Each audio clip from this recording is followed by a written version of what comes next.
Olá, pessoal! Na nossa aula de hoje, nós vamos falar sobre a segunda parte do sistema muscular, né? A aula de miologia que nós introduzimos na semana passada. Hoje nós vamos dividi-la e apresentar duas aulas diferentes, tá? Então, primeiramente, nós vamos falar sobre um tema extremamente importante, que é discutir a definição dos termos origem e inserção muscular. Para que a gente comece a entender um pouquinho sobre isso, eu vou dar um exemplo aqui de um músculo que está na região anterior do braço, tá? Então, imaginem que isso daqui é o meu húmero, isso daqui é a minha ulna, tá? Então, húmero e ulna, e tem um músculo passando aqui, vamos chamar esse músculo de braquial, tá? Esse é o músculo braquial e ele está aqui passando em frente à região anterior do cotovelo, tá? Então, vamos ver o seguinte. Pensem que você tem aqui na palma da sua mão um copo com água e você quer levar esse copo d'água até a sua boca, tá? Para fazer esse movimento, você vai ter uma redução do ângulo articular do cotovelo, que é um movimento chamado de flexão. Então, para levar o copo d'água até a boca, vai haver uma flexão aqui desse cotovelo ou flexão de antebraço. Beleza, então vamos pensar, esse músculo braquial tem uma das suas extremidades fixas aqui ao húmero e uma outra extremidade que está fixa aqui à ulna. Então, quando nós estamos falando de origem e inserção muscular, as extremidades desses músculos estão fixas em dois ossos. Um osso vai se manter parado e o outro osso vai se mover. Por exemplo, neste exemplo aqui que eu estou dando, para que o copo d'água seja levado até a boca, o húmero vai ficar parado. Quem vai mover é o antebraço, que vai levar a mão até a boca. Dessa forma, essa extremidade muscular aqui está presa a um osso que está fixo, essa extremidade está presa a um osso que vai se mover. Então, a diferença entre origem e inserção muscular estão aí. Origem é a extremidade muscular que está presa ao osso que fica fixo. Então, a origem também pode ser chamada de ponto fixo. Ao passo que a inserção é a extremidade muscular que está presa ao osso que vai se mover, também pode ser chamada de ponto móvel. Então, origem, também chamada de ponto fixo, é a extremidade do músculo presa à peça óssea que não se desloca. E a inserção, ela é chamada de ponto móvel e também vai ser a extremidade do músculo que está presa à peça óssea que se desloca. Então, nesse ponto, aqui seria a origem do músculo braquial, e aqui seria a inserção, já que é o antebraço que está se movendo.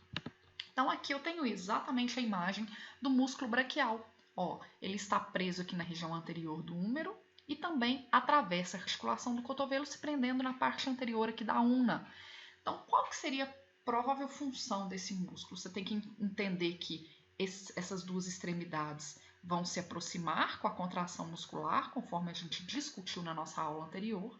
Quando essas duas extremidades se aproximam, ocorre uma flexão de cotovelo. E nesse caso, mais uma vez aqui, ó, o braquial está preso, né, no osso húmero e vai ser aqui o ponto de origem. E aqui na ulna vai ser o ponto de inserção. Por quê? Porque a ulna é que vai se mover quando esse músculo contrair, tá certo? Bem, é normal, é mais comum as pessoas usarem também nos membros os termos inserção proximal e inserção distal, porque a origem está mais próxima à raiz do ombro, que é a raiz do membro superior, que é o ombro, perdão, e portanto isso é considerado a inserção proximal. Essa aqui, né, que está na ulna, é considerada a inserção distal porque está mais distante da raiz do membro, que é o ombro, né? Termo discutido lá na nossa primeira aula de anatomia no primeiro semestre, tá? Então, inserção proximal, inserção distal, exatamente pela distância desses pontos de origem e inserção da raiz do membro. Ombro, no caso do membro superior, quadril, no caso do membro inferior. Bem, então, vamos ler essa frase aqui atentamente para a gente poder entender o que está escrito aqui. Nos membros, geralmente a origem de um músculo é proximal e a inserção é distal. Porém, um músculo pode alterar seus pontos de origem e inserção em determinados movimentos. Tem duas informações importantes aqui. A primeira é que nos membros, geralmente, a origem é proximal e a inserção é distal. Por quê? Se você for parar para pensar como nós movemos o nosso corpo, a gente tende sempre a manter as nossas extremidades, a mover as nossas extremidades. Você quer se mover, você vai levantar os membros inferiores, o pé vai estar se movendo, vai estar caminhando. Então, a parte que está se movendo está distal. No membro superior, você quer beber água, quer coçar a cabeça, escovar os dentes, pentear o cabelo, tudo isso você faz através da movimentação da parte distal. Então, nos seus membros, normalmente, a parte que se move está distal. Por isso que é chamado de inserção distal e a origem vai estar na região proximal, porque é a parte que fica parada, tá? Então, origem nos membros normalmente é proximal, inserção normalmente é distal, porque a tendência é que a gente mova a extremidade dos nossos membros. Agora, a segunda informação, um músculo pode alterar seus pontos de origem e inserção em determinados movimentos. Sim, por exemplo, a gente acabou de ver um músculo braquial aqui, preso no húmero e na una. Parte fixa está no húmero, porque você está levando o copo d'água na sua boca. Então, é o antebraço com a mão que está se movendo, e como o músculo braquial está preso na una, a una vai ser a inserção desse músculo, já que inserção é a parte que está presa ao osso que se move, enquanto que no húmero, a inserção proximal, que é a origem, está parado, o húmero está parado constantemente. Agora, esse mesmo músculo nessa imagem aqui, ele está fazendo um movimento de flexão de cotovelo, porém, a origem e a inserção estão diferentes, porque esse rapaz está com o seu antebraço, e aí no caso a una, né, inserção distal do músculo braquial, está parado aqui, e ele estava lá embaixo, e ele está tendo que levantar, fazer força de flexão de cotovelo aqui, para ele elevar o seu corpo. Então, nesse exemplo, a una está parada, e o húmero está se movendo em direção à flexão de cotovelo. Dessa forma, neste exemplo, o músculo braquial tem origem na una e inserção no húmero, o que é diferente dessa situação que a gente citou previamente. Exatamente para esclarecer que um músculo pode alterar seus pontos de origem e de inserção em determinados movimentos, tá? Então, é só para vocês ficarem atentos a isso, ok? Pessoal, pela sequência dos slides, a gente iria falar sobre a classificação dos músculos, mas para fazer 2 vídeos um pouco mais curtos, eu vou passar para uma parte final da aula e volto em um segundo vídeo falando sobre a classificação muscular, tá? Então vamos lá. Falando um pouquinho sobre a ação muscular, por mais simples que um movimento seja, por exemplo, o que a gente acabou de comentar, beber água. Por mais que pareça um movimento simples, qualquer ação muscular ela é muito complexa. Por quê? Porque quando eu penso que eu vou beber água, vocês provavelmente só pensam em vocês levando o copo d'água até a sua boca. Porém, antes disso, quanta coisa aconteceu? Você teve que fazer uma extensão do cotovelo, uma extensão do punho, extensão de todos os seus dedos. Depois, você inclina o seu corpo até a região onde está o copo. Depois você faz uma flexão dos dedos para fechar e segurar esse copo. Faz uma flexão de cotovelo e de ombro para levar o copo até a sua boca. Então, vocês podem perceber que por tecnicamente um simples movimento de beber água, quantas ações nós estamos executando, tá? Então, quando a gente fala, por exemplo, que um músculo é flexor do antebraço, nós estamos falando a sua ação principal, porque um único músculo pode ter diversas ações, tá? Ele pode executar várias ações. Porém, a sua principal função nesse caso seria a flexão de antebraço. Então, vários músculos trabalham conjuntamente, como eu dei o exemplo aí do beber água, né? Vários músculos estão trabalhando conjuntamente para que a gente consiga executar em perfeita ação, em perfeita sintonia, a ação de beber água. Essa ação conjunta, esse trabalho conjunto desses diversos músculos vai ser então a chamada coordenação motora. Então, não é simples ter coordenação motora. Se você vai recuperar um paciente que teve um AVC, por exemplo, um derrame, é muito mais fácil você conseguir que ele faça flexão de punho e extensão de punho por diversas vezes do que você consiga que ele execute uma ação que exija coordenação motora, porque é uma ação muito mais complexa, tá? Bem, então, os músculos, a gente normalmente estuda esses músculos baseado em seus grupamentos musculares. Por exemplo, se um músculo, aqui vocês estão vendo a região anterior do antebraço e aqui a vista posterior do antebraço. Se um músculo está na região anterior do antebraço, e especialmente aqui na região antero e medial, lembrando que aqui estaria a ulna e do lado de cá o rádio, lembra aqui da antena do rádio aqui, ó. Então, região medial e região lateral. Então, os músculos que estão aqui na região medial e anterior do antebraço são músculos que fazem os movimentos de flexão e de pronação. Basta você tentar visualizar a presença desse movimento que fica mais fácil de você entender. Para que aconteça uma flexão do antebraço, essas extremidades têm que se aproximar. Então, quando esses músculos contraem, eles trazem a palma da mão para mais próximo da região anterior do braço, e isso seria um movimento de flexão. O movimento de pronação, essa palma da mão ia virar para a parte de baixo. Então, daqui ela ia se mover para esse lado. Então, o músculo tem que estar aqui, preso aqui, de um lado ao outro, para quando ele contrair, ele permitir fazer uma pronação. Por outro lado, os músculos extensores, eles estão na região posterior do antebraço, como vocês estão vendo aqui, ó, na imagem, vista posterior do antebraço. Então, imaginem que você está em flexão de cotovelo. Imagina aí, se esse músculo tiver em extensão, se esse membro estiver em extensão de cotovelo, essa ponta vai estar o mais distante possível dessa daqui, né? Flexão de cotovelo. E aí, na hora que esses músculos contraírem, essas duas extremidades se aproximam e fazem a extensão. Então, normalmente os músculos são agrupados por região. Eu já antecipo para vocês, músculos da região anterior do corpo normalmente fazem flexão, músculos que estão na região posterior do corpo normalmente fazem a extensão, tá? Músculos que estão na região lateral tendem a ser abdutores, músculos que estão na região medial tendem a ser adutores.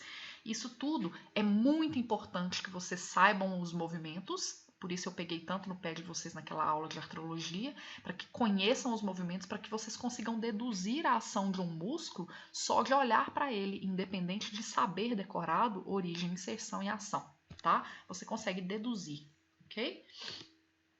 Bem, então, a ação muscular, como eu estava explicando, ela é feita, né? Ela é uma situação complexa, feita de uma somatória de pequenos movimentos. Então, por exemplo, quando estamos dizendo que vamos beber água, várias ações são automáticas e a gente não toma consciência delas, tá? Por isso que eu disse para vocês que é complexo, porque na sua cabeça só passa que você tem que pegar o copo e levar na sua boca, mas automaticamente várias ações estão acontecendo de maneira automática ou semiautomática para permitir que aquela ação que você quer executar de beber água aconteça. Então, por exemplo, aqui, em um movimento voluntário podem ocorrer diversas outras ações que são automáticas ou semiautomáticas. Por exemplo, vamos voluntariamente abrir os dedos para pegar um objeto, um copo com água. Automaticamente acontece extensão de antebraço, estabilização de ombro, de tronco, de coluna, dos membros inferiores. Isso tudo, esses movimentos automáticos, visam assegurar o equilíbrio e possibilitar a perfeita execução do movimento que você deseja. Então, parece uma coisa simples, mas os movimentos automáticos e semiautomáticos que visam assegurar a garantia de que aquele movimento seja perfeitamente executado, isso é coordenação motora. E isso não é uma coisa simples de se acontecer, tá? Bem, conforme a gente havia comentado no início da aula de miologia, os músculos dependem dos nervos para contrair, né? Então, esses músculos vão depender do controle do sistema nervoso para que aconteça a sua atividade, a sua contração muscular. Então, todos os músculos dependem de um nervo para contrair, independente se ele tem contração voluntária ou involuntária. Não confundam, porque tem aluno que acha que contração voluntária depende do sistema nervoso central e involuntária não depende.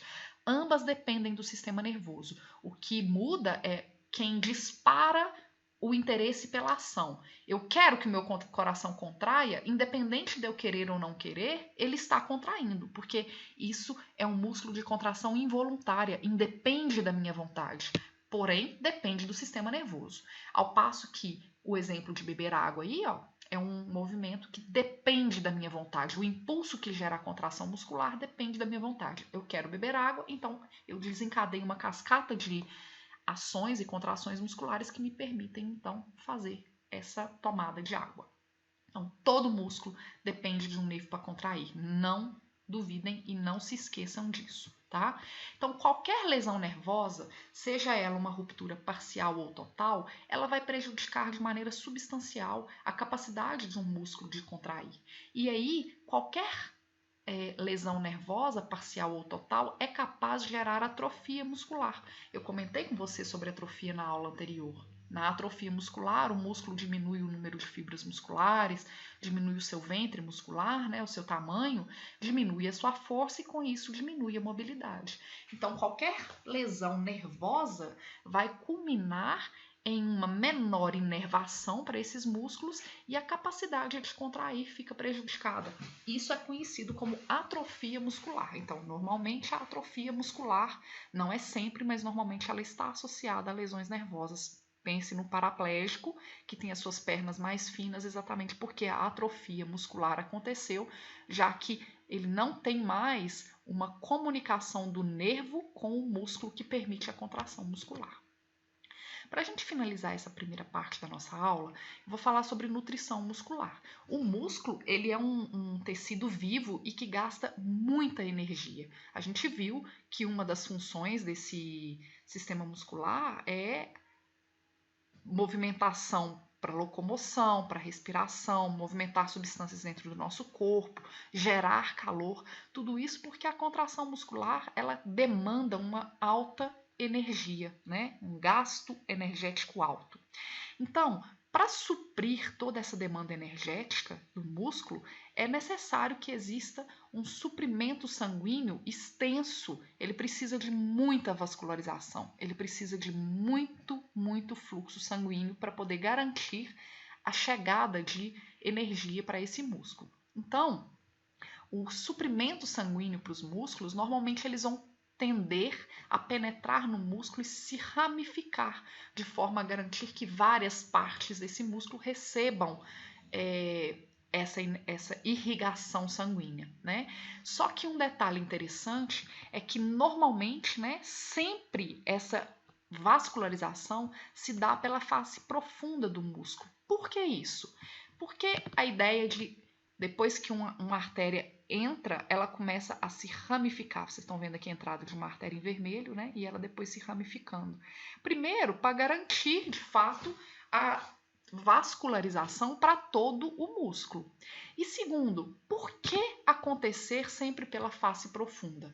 Se os nossos músculos fossem nutridos de maneira superficial pela parte de cima, muito próximo da pele, quando nós estivéssemos, por exemplo, sentados, nós estaríamos comprimindo artérias que estivessem vascularizando esses músculos e dessa forma ele ficaria sem essa irrigação.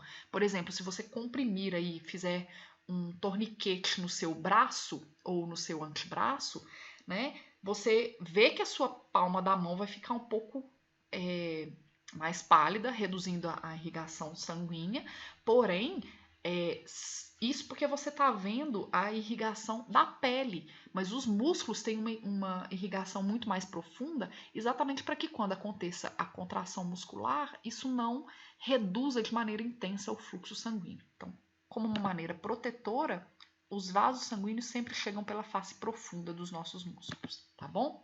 Pessoal, na nossa próxima aula a gente volta então para falar sobre a classificação dos músculos e finalizar então esse conteúdo de miologia. Até mais!